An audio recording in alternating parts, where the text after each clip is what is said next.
Alright, so this is the 1938 Los Angeles floods. So the flood, so since it's in Los Angeles, the Pacific storms, had a great influence on this. There's precipitation, heavy precipitation, very often, and this usually isn't an issue because in California, sometimes there's not a lot of rain, but in this particular flood, there was almost an entire year's worth of rain during the like 1 day stretch. So the storms hit the mountains, in particular the San Gabriel Mountains, and this causes runoff. And since it was like a year's worth of rain, almost 15 inches in Pasadena, with an average of like 10 inches in the rest of California, it just caused tons of flooding. And this region gets a lot of flash flooding anyways, but this this caused a severe flooding incident. So this flood was extremely intense. So it reached a flood stage of 2,800 cubic meters a second at its maximum, which is a whole lot. And this surged south and destroyed a bunch of property and collapsed the bridge at the mouth of the Los Angeles River. So there are 108,000 total acres of land flooded in Los Angeles County alone, and it flooded a couple other counties as well. Orange County got flooded, and various other counties.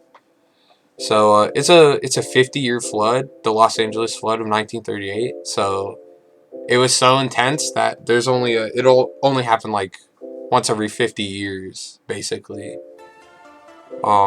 So there's that 1 out of 50 chance being matched within a year period. It's the same. So the magnitude of flooding was actually affected by already built dams, most notably the Big Tujunga Dam, and this helps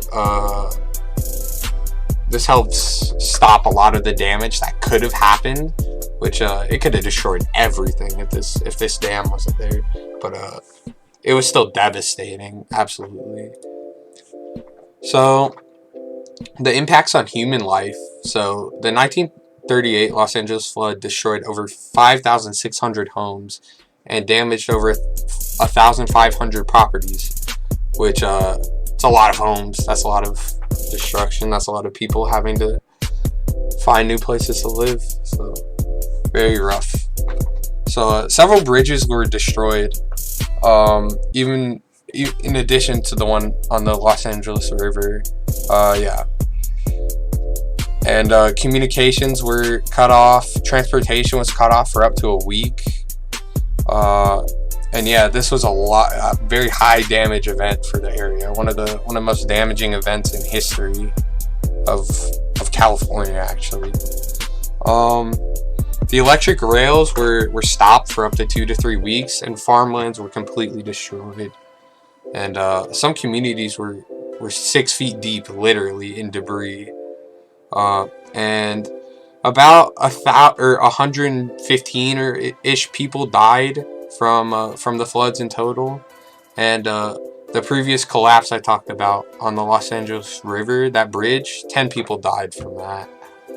And the flood cost $78 million in damage total, which comes out to be about over $1 billion today in damage. And most of the riverbank sections that were man-made were destroyed. And as you can see, this is the Los Angeles River being flooded. Yeah. So the response to the flood, I'll bring up this image first. So there's perpendicular, like the dam is built with concrete. So this will channel the water if there's ever a flood, and this will prevent a lot of the damage that could occur. And in 1965 or 1969 and 2005, two floods of greater volume than the 1938 one occurred. Jesus, but the infrastructure changes really helped to stop any damage, like the concrete walls, and the local streams also being channelized, which is a technological development to help with preventing the damage. And there are some new dams built as well to prevent future incidents. So the Sepulveda Dam and the Hansen Dam were built on the Los Angeles River in particular, and the Prado Dam was added to the Santa Ana River.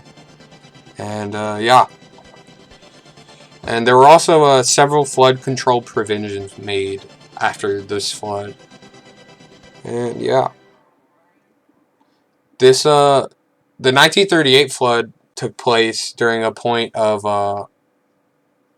where a lot of people had recently moved in to California. So the flood that occurred a century beforehand, well, in 1862, a lot of people, there weren't a lot of people, so the flood didn't cause that much damage, but people weren't prepared for a flood of this size, and changes have been made since.